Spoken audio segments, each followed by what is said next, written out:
We have a very special build that we're both excited about. Let me show you why.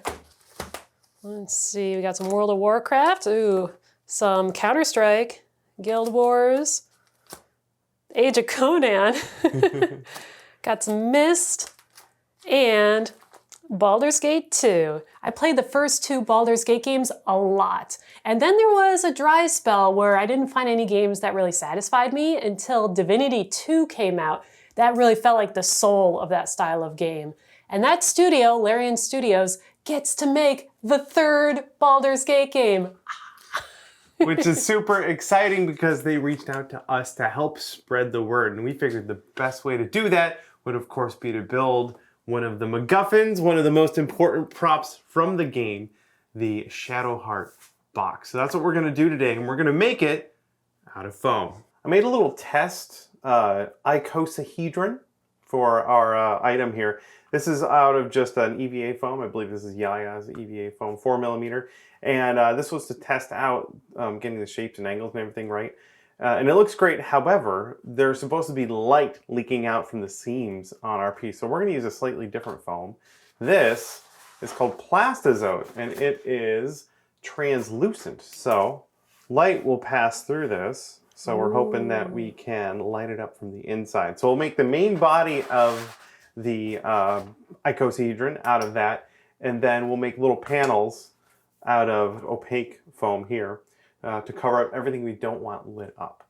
We made a pattern that we've got for you to go download if you'd like to follow along. That includes the shapes you'll need. We're going to start with this triangle here. We're going to cut out 20 of these. I'm actually transferring our pattern to piece of cardboard. It's a little sturdy. We do have to cut out 20 of these, so we want something a little sturdier. Of course, we'll have these patterns for you to download on our website so that you can follow along. This is probably going to be a pretty good beginner foam smithing project. Especially if you're going to be like doing a cosplay of Shadowheart. Yeah. I think this would be a really good prop for her to have. I agree. All right, let's cut this out very nice so that all of our 20 triangles look very pretty.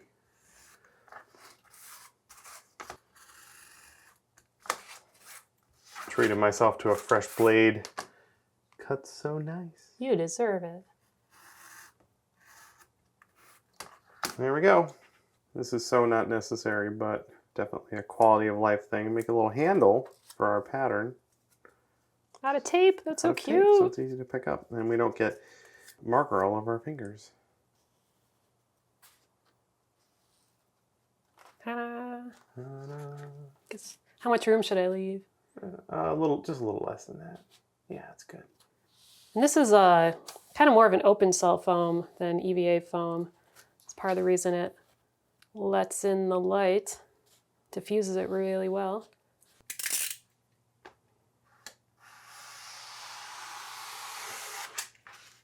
To cut the seams on our triangles here, we want to cut it at an exact angle, and I did some experimenting, found out that should be about 60 degrees. And you could eyeball that, however, we are spoiled. Our buddy Jacob over at Rocket Props now makes and sells the Bev-All cutter. Of course, we'll have links to all the tools we're using down in the description if you want to check them out. He's got 2 models here, and I'm going to use this one that uses these 18mm blades that we happen to sell over at punisherrods.com. And it slides in there and gets set to the thickness of your foam. And then it gets screwed in so it's nice and tight. And then you can set the angle on the back of it there, and I'll set it to... Look at that. Ooh, I like the kind of ratcheting noise. 2 clicks is 60 degrees. And I'll set Brittany up with this one. This just uses your normal X-Acto blade. And again,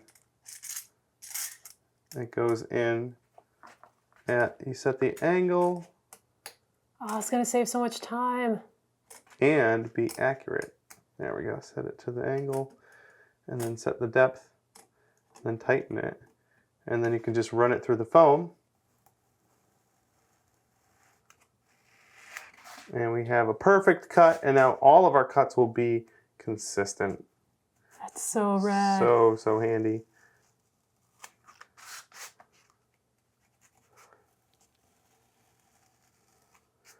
Of course, I have my sharpener here so that once the foam dulls the blade, I can give it a quick couple of runs on here, sharpen it back up, set the depth again, and keep cutting. We have ourselves a perfect little triangle. Give this one a try. Seems to be pretty much the same story. That's awfully nice. Kudos to Jacob for making such a handy tool. Thanks, Jacob. He got to swing by the shop a couple months ago and drop off these prototypes to play with, and we've been looking for a good chance to use them. And this project is exactly the kind of project a tool like this would be useful for. If you ever go to conventions and see the cosplay repair helper person wandering around helping out repair people's costumes, Jacob's one of those. That's right. He's one of the OGs cosplay medics and a good dude. Just want to make sure I'm cutting on the correct side of the line. At least we have lots of extra foam in case we goof up. If you're all wondering why I'm sunburned and why my voice is shot, yesterday I went to a punk rock show. NoFX is on their final tour. They've been a band for 40 years, and I've got to go see them with my brother and my best bud Mike, my college roommate. Last time we saw NoFX was at the Warped Tour in 2004. In fact, I still have a Fat Mike guitar pick upstairs that I found from that show. Is my voice all goofy? I kind of sound like Fat Mike. Kinda. What's your favorite song? We can sing a little bit. Bob. How does it go? He spent 15 years getting loaded, 15 years till his liver exploded. Now what's Bob gonna do now that he can't drink? The doctor said! Now that we have our beautiful stacks of foam triangles, we're going to heat form them a little bit because these aren't flat sides. They're supposed to be dished in a little bit. So you can do that with a heat gun real easily. Real easily. There we go. Come back! And then you want to bend it kind of outwards. So not that way, this way. Mm-hmm. Ta-da! It's like a tortilla chip.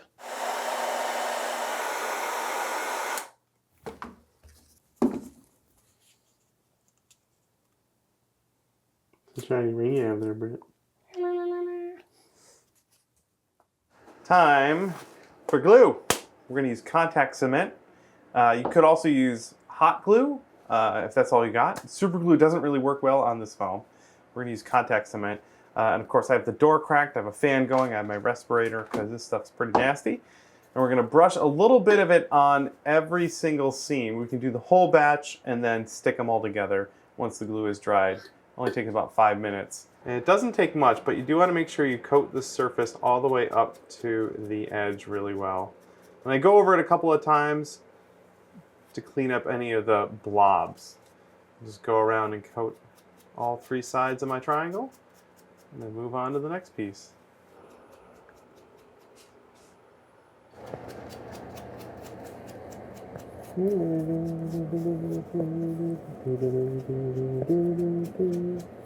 Bob's the kind of guy knows just what. Bob's the kind of guy knows just what to do. Forbidden tortilla chips. The glue is ready to go. As soon as we got to the end of it, the ones we started with are ready. We should just be able to touch the edges together, and they'll want to stay together. You do the outside edges first. Yeah. Get everything really well lined up, and then give it a pinch. And I don't know if there's a preferred sequence for putting together an icosahedron, but I'm going to do the perimeter or ring around the middle, and then do the top and bottom. Of course, there is no top and bottom. Yeah, I guess if it's a D20, you can just use this for your D&D game. You just have to put normal numbers on it. It's kind of appropriate that the MacGuffin in this game is basically a giant D20. It's one of the things I love about Larian. They do really fun, clever stuff in their stories. Yeah, very self-aware. Like in Divinity 2, there's a side character you can get that's like a little squirrel that rides on an undead cat. Mm-hmm. His name is Sir Laura. I tried to keep him the whole game. You tried. Yeah, I mean, at one point he became a ghost, but he still stayed with me. There. 10 around the middle. 1, 2, 3, 4, 5, 6. So 4 more for the middle. Cat hair in there, get out. It's inevitable. Yeah. That's how you know it's a genuine Punished Props prop. It's got a willow or ender cat hair in it. Gotta get that hair DNA match though. Funny story about when I played the first Baldur's Gate game. I didn't know what Dungeons and Dragons was, like rules-wise. I didn't know that you're supposed to like roll dice and you have a chance to succeed and stuff. So I built my characters very unhelpfully. And the game was really hard. But luckily when I played the second game, I kind of figured it out. My favorite character was Minx with his hamster named Boo. Boo the space hamster. Mm-hmm. Go for the eyes, Boo. Didn't that space hamster make an appearance in Mass Effect? Yeah, I mean, they had a hamster in space. Yep. So yeah, I would say yes. There is the middle. Let's make that the top and bottom. Also, when I played the first Baldur's Gate game, I didn't understand the different kind of lawful good, chaotic evil. I had a group that was comprised of one of each, and I woke up in the middle of a long rest to them fighting, and one of them killed the other. I was like, huh, they didn't get along, weird. And it really seems like Baldur's Gate 3 is going to have all of that and more, so I'm really excited to play through with what I know now about D&D. We have since played a lot of D&D. Not recently, but there was a time when we were in 2 different D&D groups. And we played like twice a week. Yeah, those are the before times, before we ran our own business and had no free time. Now we carefully stick this part together. EVA Foam is pretty forgiving. Yeah, it's flexible. You can kind of push and stretch it to get it to go where you need it to go. And the contact cement sticking instantly is also really handy. You can stick it to the wrong spot instantly. That's why we have barge thinner. Yeah, barge thinner can help remove contact cement. It's also good if your contact cement's turning into a snot consistency. Yep. Just pour some of the thinner in there and it... Revitalize it. Yeah. There we go. Now we can go around that. Man, that looks good. Good size too. This is a little bigger than our prototype. Yeah. That's why we make prototypes. Figure out the scale. Comparing it to the in-game footage is how we mostly figured that out. Ooh, what's the inside look like? Oh, neat. Pretty cool.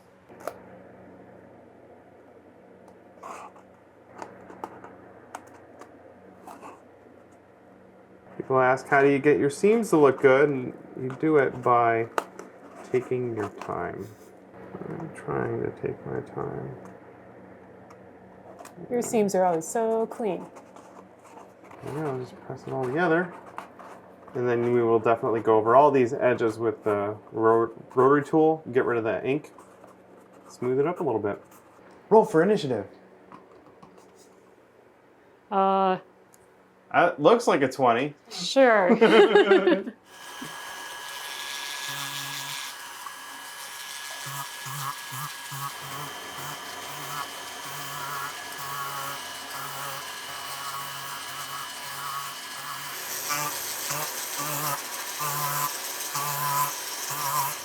Just hitting this with a 400 grit to get rid of a little bit of the fuzzies. I had a 200 grit on my rotary tool there. I'm not going to get rid of all of them, but we're going to end up Mod Podging the whole thing, and that'll tame the fuzzies. Each face on the Shadowheart box has a panel on it with a different character. And I'm going to show a couple ways to cut it up. Mostly I want to show you how to do it by hand, and then I'm going to do the rest on the laser cutter. But to do it by hand, I made my pattern. I transferred this to cardboard so that it's nice and sturdy and it'll last a while. And I can trace the outside, which will get cut all the way through. But then for the interior features, these are just going to get scored. I can even just score them with the knife right through the pattern here if I wanted to, but I think it'd probably be better to just trace them. Yeah, this is just normal EVA foam in 2mm, so it's super thin. That didn't work at all. So you don't want to cut all the way through, but you also want to... I know what I should do. I will modify this. Oh, you're just going to leave a big gap. Yeah, why not? There we go. Yeah, There you go. And now we can trace that. Just trace on the outside. That edge there. Yeah, this is such a tiny enough feature that we're just going to do one slice and then open it with the heat gun. I can poke through these spots here. That's nice and easy. Poke and poke. And then trace these. And I just want to score lightly into the surface. Don't want it to go all the way through. It wouldn't be the end of the world if it went all the way through, but we don't want any light leaking out of these spots. So there's a little triangle here. These spots look like they're supposed to be some kind of metal. We'll have the one pattern for the repeated shape, and then all the different characters we'll have in our template to do this. These get cut all the way through, I believe. We want light to come through there. So these we will cut all the way out.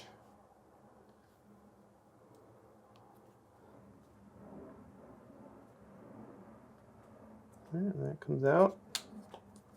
Nice. Hopefully it'll let some light through. And then I'm gonna hit this with the heat gun before I cut it all the way out to prevent the whole thing from turning into a potato chip. That's really smart.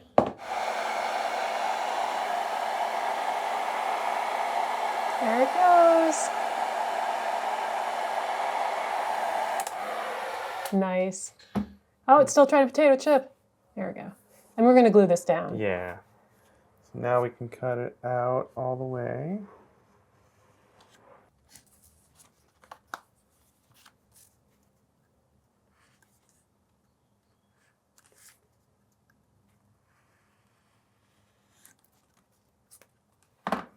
That's one. These are going to go on each face here. It looks like I made this one actually a little oversized. So if I was going to use this one, I would trim it down. But like I said, we're going to go and do all 20 of these on the laser cutter. So if you have one of those, I recommend using it.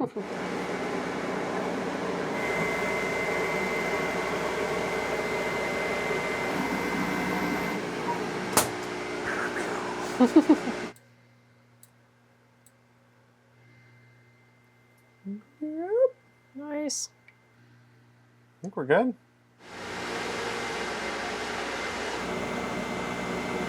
Look at him go!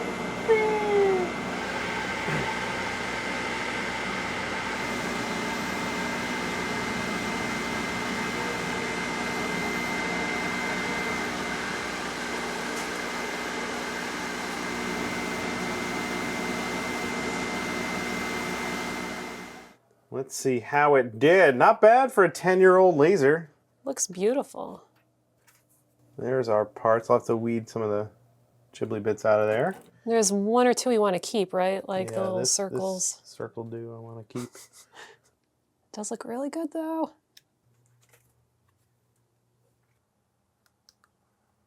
There we go. That's beautiful. So I'm going to have to play Baldur's Gate 3 to find out what Shadowheart's mysterious box that she keeps on her person is. But I'm noticing that these symbols are one of the languages in D&D, different letters. Mysterious though. Our little panels turned out great. All praise the mighty laser cutter. They'll get stuck on there, and we're going to use contact cement again for that. And I think I'll work in like groups of 5. So cover 5 of them in glue, cover the backs of these in glue, and then we'll stick them on. And we have references to figure out roughly where it is they have to go. We'll also make sure in the patterns that we upload to our website to have images of our finished one so that you can follow along to figure out, make sure you put everything in the right spot. All right, so that's the first one there, and that's gonna go here. Now, this is turning a little yellow from the glue, but we're gonna paint these seams the sort of orangey, reddish glow color. And then this one goes here. This is like some sort of weird puzzle. Looks so good. There we go. Just do that 4 more times. 3 more times? Thank you. You're welcome. Dribbling. Oh, dribbles.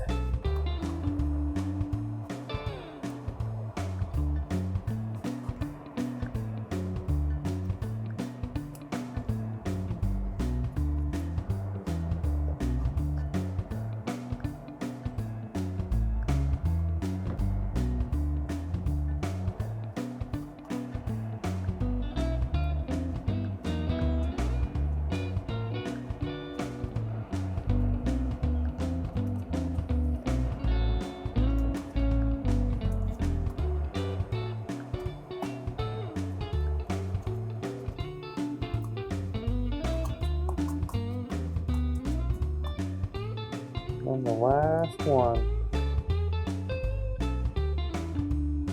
Yay! Hooray. Look at that. How cool is that? Woo! 20! Up next are these jaggedy spike things that look kind of like rocks or crystals. We're going to make them out of more of this plastizote foam. I've glued 2 pieces together so that we get the thickness that we need, and then we can cut them and sculpt them to shape. We need 12 of these, 12 points on an icosahedron. I don't remember any of my geometry class stuff. Math was not my strongest subject. I'm with you, Britt. Shop class, on the other hand, that's where I excelled. I'm going to shape these with a rotary tool, but I can remove the bulk of the material with a knife so I don't turn all this into dust. These spikes are going to go on the tips here, but I want them to conform to that a little bit better. So I'm going to sort of dish the inside of it a little bit. I'll use the rotary tool, but we can start it with a sharp knife. And carefully, without poking myself, remove a little bit of extra material. There we go, and that gets us started for fitting on there.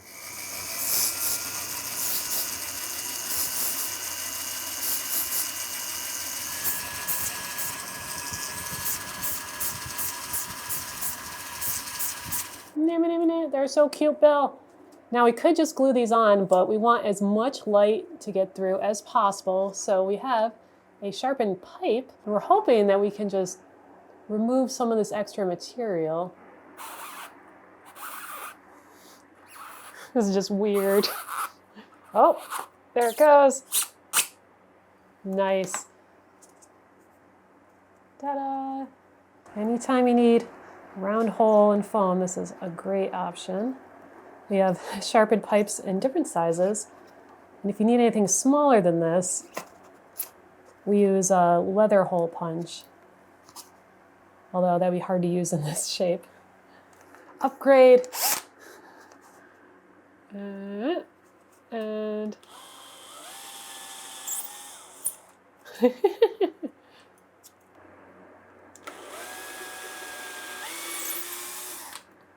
and now we glue. Man, that's looking wicked cool.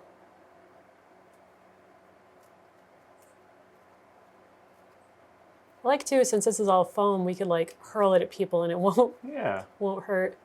Just don't aim for their face. Trying to get it to blend. The edges are really thin, so they're blending pretty well. Final spike. There are 12 spikes, 20 sides, 30 edges, and an icosahedron. Keep that in your back pocket for the next trivia night. That looks terrific! It does! So, we are ready to do some Mod Podge. We want to cover it, seal it with Mod Podge. You can add a little texture. This surface is supposed to look like iron, I believe. So we can stipple that to add some texture. I'm going to put a skewer right through this thing. And that is how we're going to hold it for the Mod Podge. And we'll poke it into the far end a little bit. There we go. It's like a weird little lollipop. There are a lot of different ways to seal foam so that you get a desirable texture. We're using a PVA here for that. But if you have like a clear, in this case you'd want a clear Plastidip or something like that. They do make clear Plastidip. Yeah. Clear so the light gets through. That's really the issue. Yeah, and PVA looks like it's going to be like a white, but once it dries clear. Mm-hmm. We'll probably end up putting a couple of coats on. It dries pretty thin, but like I said, we can add a texture to it. So I like to brush on, especially the first layer, just brush on for coverage. Make sure you get it down in all the crevices and everything. And then once it starts to set up a little bit, you can stipple it to add a texture, but I'll do that in a little bit. It's just started to dry, so I'm using just the end of my brush to pounce it and stipple a bit of extra texture on there. And since it's dried and it's a little thicker, that texture will stick around. And we'll do this a couple of times to get more texture on that, on these iron spots. That's like what you did for the Doom Hammer. That's right. Man, I love how that thing turned out. That's round 1 all done, and it looks pretty good, but we're gonna let it dry completely before we do round 2. Well, we let everything dry overnight. Our first coat of PVA looks great. Definitely want to do at least one more, but last night when I was looking at photos of this on my phone, I decided that the spikes, I don't like the fuzzy texture, and it should have more of like a shard looking texture on there. So we're gonna try using a hot knife to add some vertical line texture to it. And I already did a little test on a piece of this foam. It seemed to work pretty well. Ideally, I would have done this before I brushed on all that PVA glue, but I didn't do that. So here we are, we're gonna do it this way. I am of course gonna mask up for this. We've got a fan and ventilation going because we don't wanna be breathing in all that melted foam.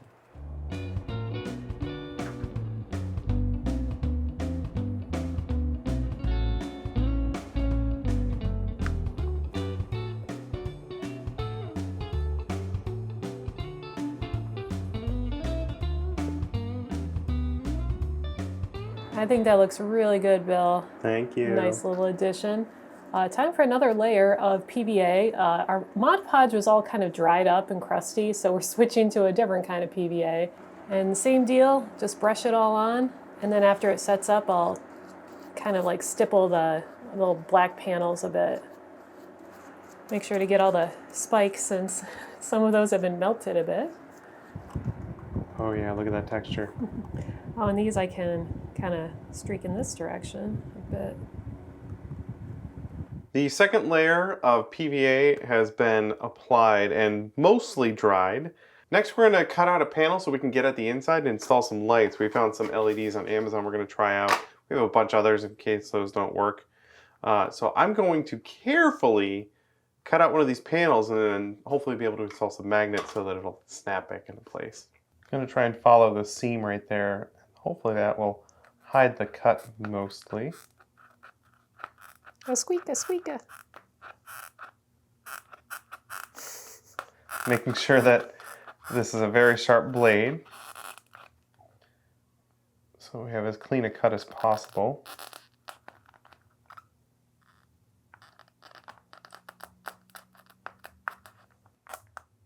Mostly through. Guess I'll just go around it again. What's inside the artifact? Maybe it's candy. Ew. Da-da-da-da. No candy. Aw. But we will. A skewer. We will add some magnets. Yep. Just figuring out where the magnets are going to go. That's roughly the middle.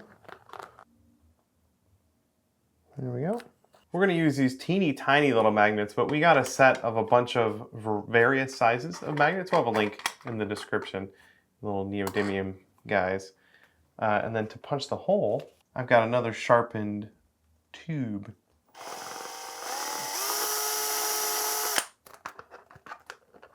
I can like use some tweezers to pull that out.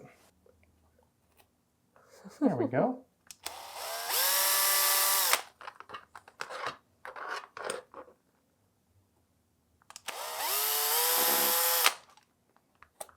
Going to install these with super glue.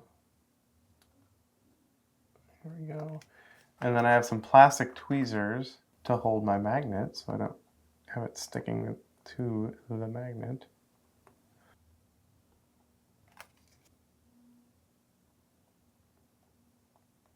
Put a bunch of extra super glue on there to really lock those in place because it doesn't stick to this foam very well.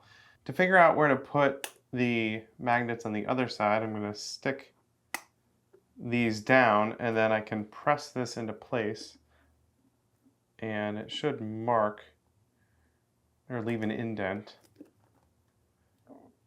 Or it won't. I'll put some marker on there. Let me get a red marker. Just gonna quickly put some marker on there, and while it's still wet, press that into place. And then they're really faint, but they are more faint than I would like. The indent thing works better with normal EVA foam. This stuff doesn't leave indents as much. There we go. Oh, that's fine. That's good enough.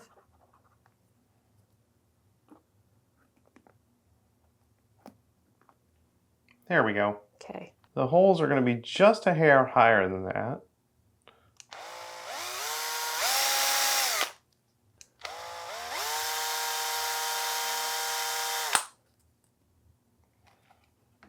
Bunch of glue.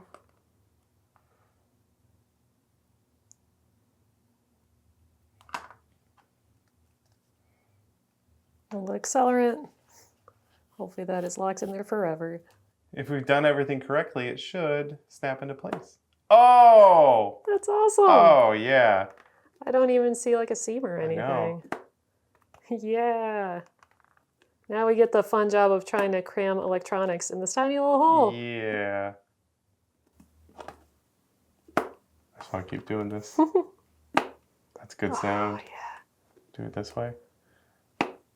Uh-huh. Yeah. Time to try some lights. We found these on Amazon. 2 of these full sort of kits of both batteries and a switch and the lights for like 12 bucks. Such a deal. I wanted something like this because it's very small. I wasn't sure how much room we were going to have. But let's jam it in there and see how much light it provides. And I guess I can just all go in there. Well, it's illuminated. If I kill the lights, there is definitely light coming out. That's pretty cool. Yeah, I can see it coming out of the symbols especially, not so much the corner spikes. Let's put the other one in there. I mean, we got 2 of them. We got 2. Might as well use them both. More. In you go. We still have some studio lights pointing at us too. Yeah. And that looks pretty good. Oh, it looks pretty good. Yeah, like I can totally see it on camera. Yeah, so yeah, we'll try and arrange them a little better in there, but that's pretty great. And the orange color is going to come from lightly painting the outside. Yeah. We've come up with a plan. We're going to take all of our LED strips here and hot glue them into like a loose sort of sphere shape, sphere form. Anyway, and then we're going to tuck that into, both of them, into the icosahedron. And then we're going to run this skewer through the middle of it and hot glue it in place so that we have a solid post in there to zip tie the battery holders so that they stay in the middle somewhere. And then we'll hopefully have access to the switches to turn them on and off. And then if we have to change the batteries, we can cut the zip ties and pull them out. There's not a lot of room and not a lot of access, so we think this is how we're going to be able to do it effectively. Let's get creative with our lights.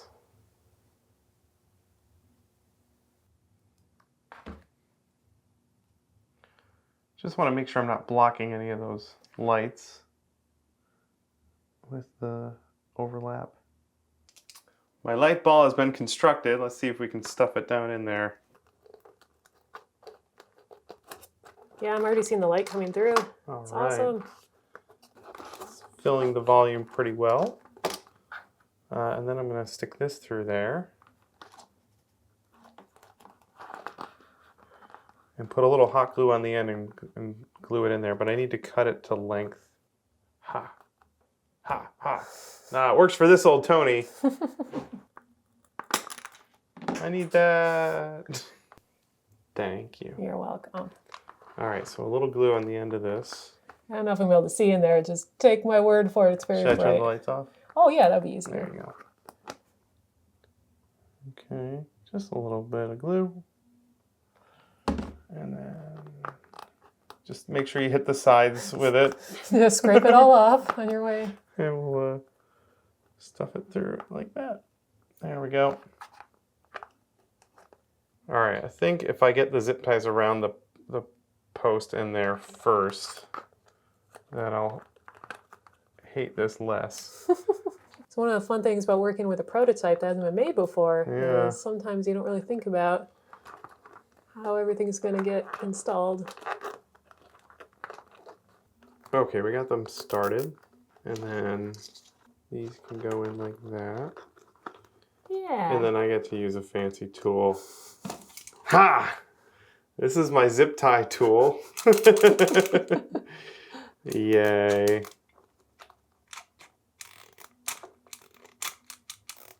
You just keep cinching it down, right? Yep. No, that fell out. Turns out it's way easier to just do it by hand. The zip tie tool is nice though because it cuts it off for you. But That's pretty great. yeah. So the switches are technically still accessible. We can trim that. We can tuck those away. And I can hit the switches. Ooh. Oh, that's really bright. And we can do this. Who put hot glue there? It was me. Yeah. There we go. Oh, that's red. Color lights. Ooh. Yeah, not bad for some cheap LEDs. Not bad at all. All we have to do now is paint it. It is time for paint. And the color scheme on this is sort of a metallic for these panels. And then kind of a red-orange lava look for the spikes. We'll start with the metallics. I'm going to do a base coat on everything with a dark metallic, just some black. Then I'm going to mix with this, what is this, iridescent bright silver, so that our black has kind of a shimmer to it, metallic shimmer to it. So we're just going to mix our own sort of gunmetal here, where they are thick. I feel like this tube maybe started to dry out a tiny bit. We'll dribble a little bit of water, just a little. And these are acrylic paints too, so you can just thin them with water if you need to. Nothing fancy about this. We're just covering these panels, and I don't want to get any paint on the light spots or down in there. Those will get painted, hopefully a translucent orange red. But we don't want to block any of the light with this dark paint. We just want to add a metallic sheen to it. I like how since we worked with dark foam that we don't really have to worry about the edges. Yeah, that probably doesn't make for the most exciting footage, painting these black panels a slightly different black. In fact, it's going to be kind of hard to tell which ones we painted. There will be a nice metallic shine, and then the dry brushing, we'll do a lighter silver dry brushing on top of it. That'll really make it pop and sell it as metal. Also, the texture that we added on there is going to do a lot of work for us. While I'm doing this tedious painting, I'd like to tell you about our sponsor today. The sponsor, of course, is Larian Studios, and you can check out Baldur's Gate 3 via the link below in the description. Larian Studios are the creators of Divinity Original Sin 2, and they've made a next-generation RPG set in the world of Dungeons and Dragons. You can gather your party before venturing forth in a tale of fellowship and betrayal, sacrifice, and survival. Mysterious abilities are awakening inside of you, drawn from a mind flayer parasite planted in your brain. Resist and turn darkness against itself, or embrace corruption and become the ultimate evil! Baldur's Gate 3 is available now on PC. You can roleplay as one of 11 different races with 12 unique classes to choose from. You can build a party with up to 4 players, both in online and couch co-op. Remember couch co-op? There's no need to play the first 2 games either, as this is an excellent entry point into the series. Baldur's Gate 3 is available on PC today and PS5 on September 6th. Learn more through our link down in the description.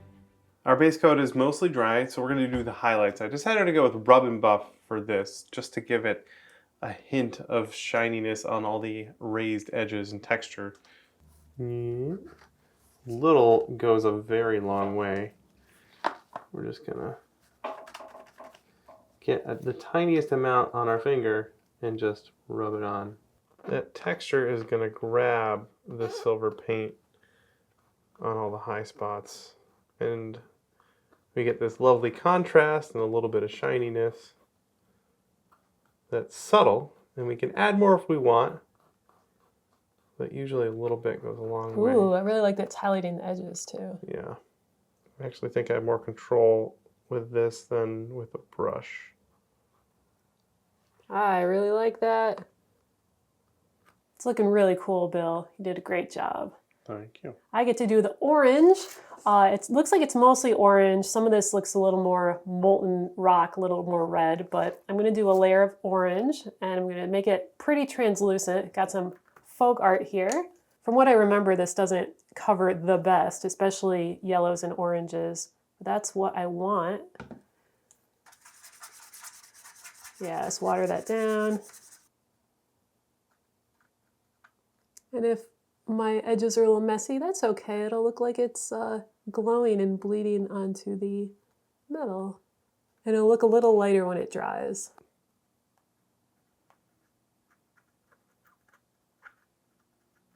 By painting the outside, instead of just having an orange light on the inside, this will look cool even when it's not turned on.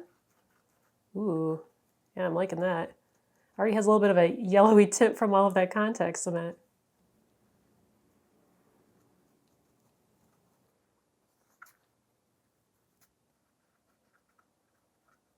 I think that's looking pretty darn great. Looking pretty good there. Looking pretty good there. That's looking really cool. We turned the lights on. You can see some areas where the orange is a little too thin. I mean, it's okay to have some like white hot spots, but a little more orange. Got some red here. I'm just going to use a little bit of it to add some variation to some of the color. I don't want to make it look like I've been stabbing people with this. Like it's all bloody. I think we are just about done, Bill. That's so exciting. I think this looks really good. That means we get to film the beauty shots. Oh, I love making props look pretty. It's my favorite part. We should definitely have it floating or dangling. Yeah, and we should definitely use the fog machine. Oh, yeah. Kind of starting to look like a flaming hot Cheeto. Mmm. And I'm not against that. No. Do not eat your Shadowheart box. The paint looks sufficiently molten. Nice work, Brittany.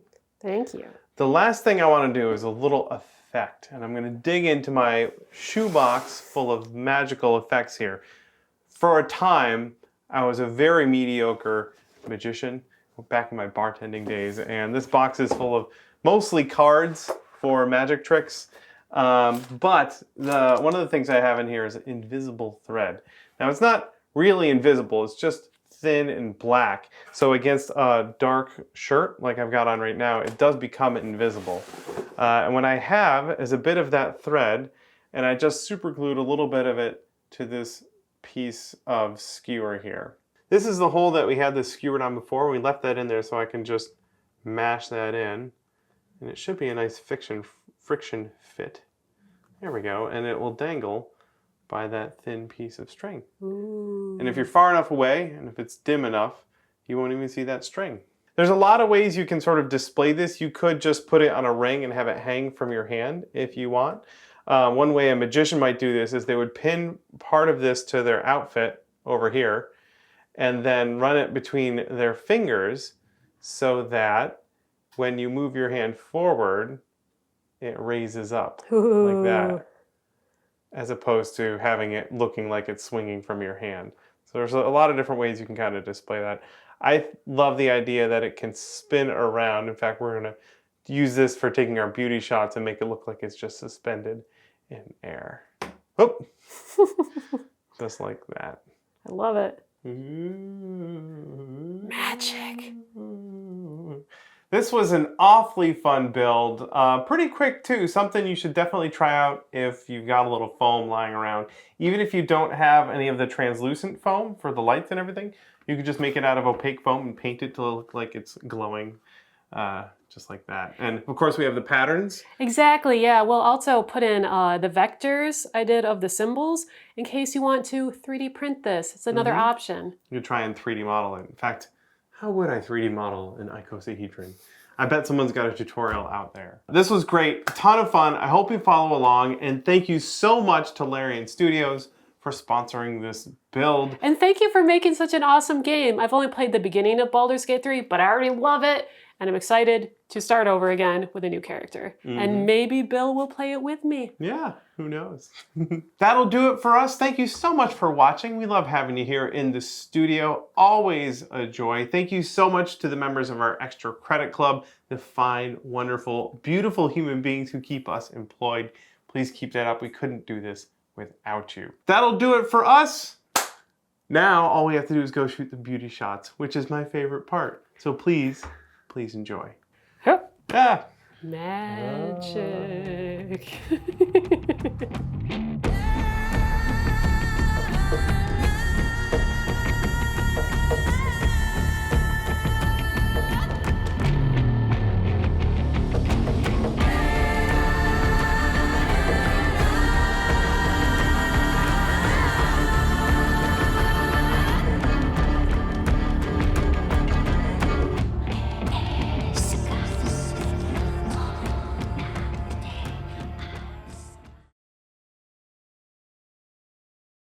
He spent 15 years getting loaded, 15 years till his liver exploded.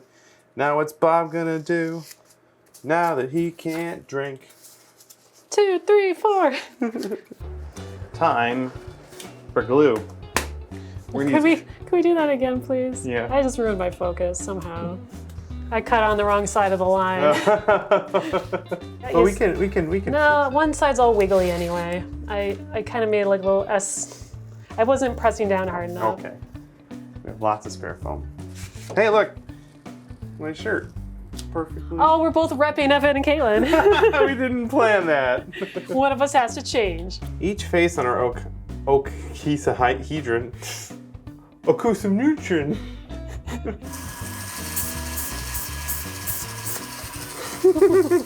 Just gone. Oh, you're creeping over there. Trying to get a cinematic shot. It's like, why are you so quiet? You're a wizard, Harry. Oh, cinematic. Add black bars coming from the top and bottom. Dun dun dun dun dun dun dun. Dun dun dun dun dun dun dun dun dun. What other copyrighted music can we put in this video?